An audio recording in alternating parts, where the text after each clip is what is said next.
If you are an overwhelmed creator working on 6 different projects at once, reading 3 different books, taking 2 coaching programs, building 1 funnel, but never actually seeing any results, getting any clients or customers, let's talk about the real reason this happens and how to nip it in the bud. There's something beneath the surface that needs to be fixed first. Otherwise, you can stay in this perpetual cycle forever. In order to illustrate this, I want you to play coach with me, and I'm going to tell you about a hypothetical client of mine named Brad. Brad is currently writing 2 books, building 3 funnels, filming his online course, revamping his website, taking 2 coaching programs, rebuilding his offer, trying to figure out his niche, and reading all of Russell Brunson's books at once. Brad is not making any money yet. In fact, he's brand spanking new.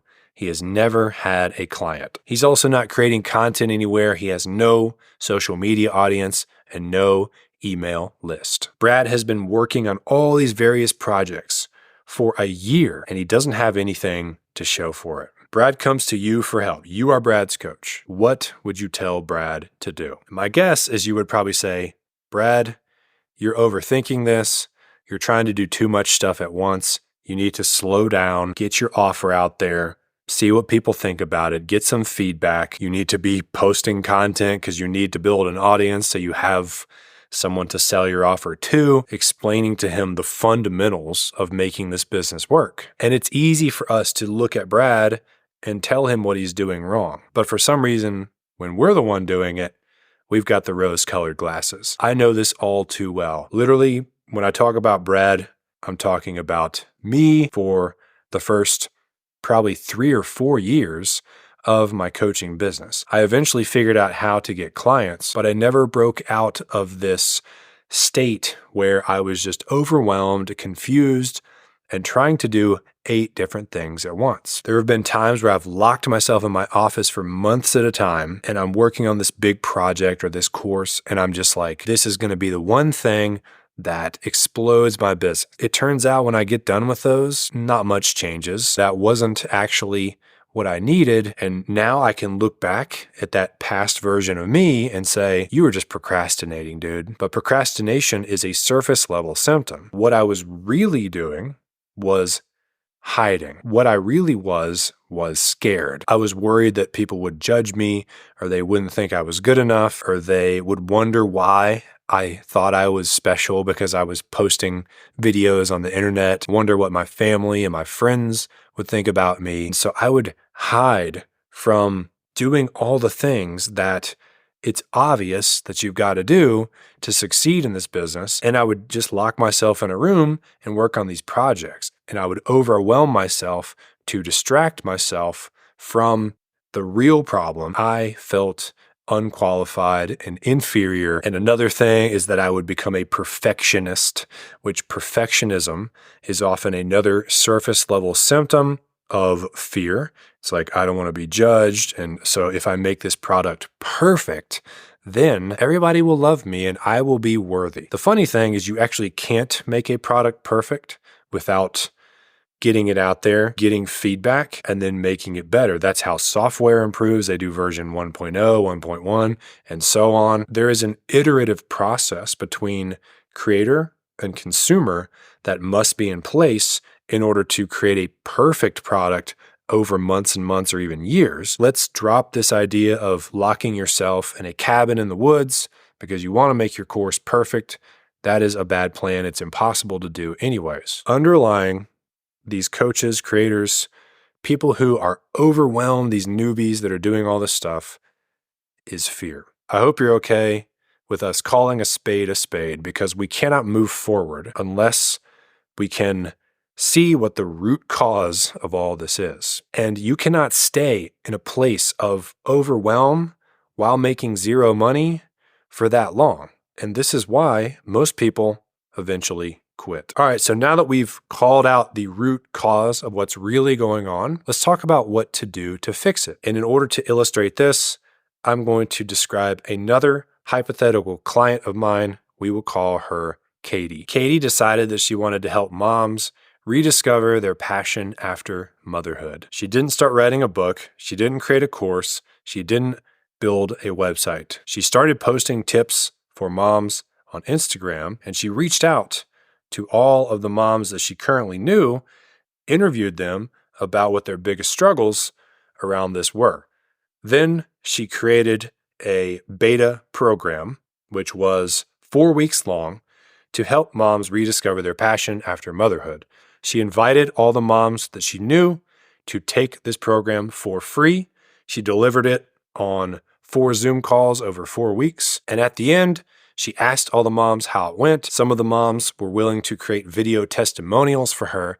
So now she had some evidence that what she did worked. She also took the feedback from that program and made a better version of her product. Then all she did was continue to post content and work with clients. She gradually started charging money. She made $500 in the next month by charging $250 and got 2 clients. Then she raised her price to $500 the next month, got 2 more clients, and made $1,000.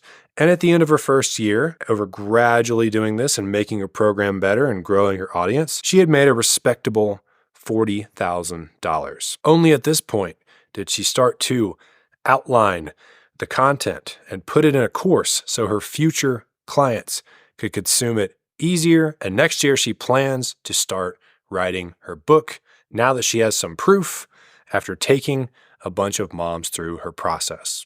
All right, can you spot the difference between Brad and Katie? Katie jumped in and got her hands dirty. She started with minimal resources.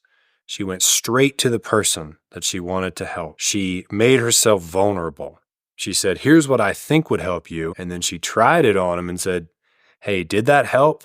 And then she took feedback and adjusted and continued to move forward. Brad is still busy trying to build the Eiffel Tower, but it's in the middle of the desert. Nobody knows he's building it, and he's never going to finish anyways. Okay, so you've seen an example of what does not work and what does, but we've not talked about how to get over imposter syndrome, this fear of not being good enough. I know a lot of people who will not post content because they are too worried about what their friends and family will think of them, and they cannot get over that initial hump, and they stay in the same place forever. I too felt that way when I started this business. When I recorded my first podcast, I required that the house be empty. I made my wife leave, and still I sat there at the table and I was like, this is Brian Elwood, and welcome to the Real Estate Investing Podcast. And I was like taking these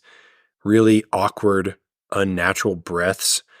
It was so weird, but I wanted it bad enough that I pushed through that initial discomfort, and now it's not a big deal for me to sit here and record a video. However, next to becoming a dad, nothing has pushed me more than getting into this industry, planting my flag and saying, I have something worth sharing and I'm going to share it. And I'm going to ask people to pay me money just like everything else.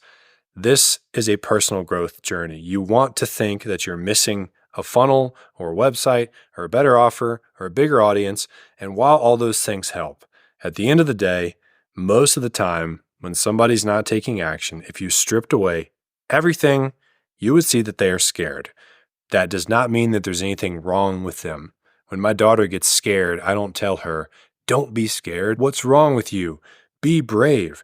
That's outdated parenting strategy. It applies to adults as well. There's nothing wrong with being scared. Resisting the fact that you're scared only compounds the fear, but you have to find a way to move forward despite that if you want to gain some traction. One of the exercises I take my clients through that helps them gently ease into this coaching and creator space, we score all the different things they could do for somebody, and then we rank them in terms of how confident and excited they are to deliver those outcomes. This helps my clients to just feel like, okay, I'm talking about something I know for sure. I can talk about this with certainty. That one tweak of just speaking to what you honestly know can take someone from being terrified to move forward to being willing to put themselves out there. I go over how to figure that out, as well as all the other stuff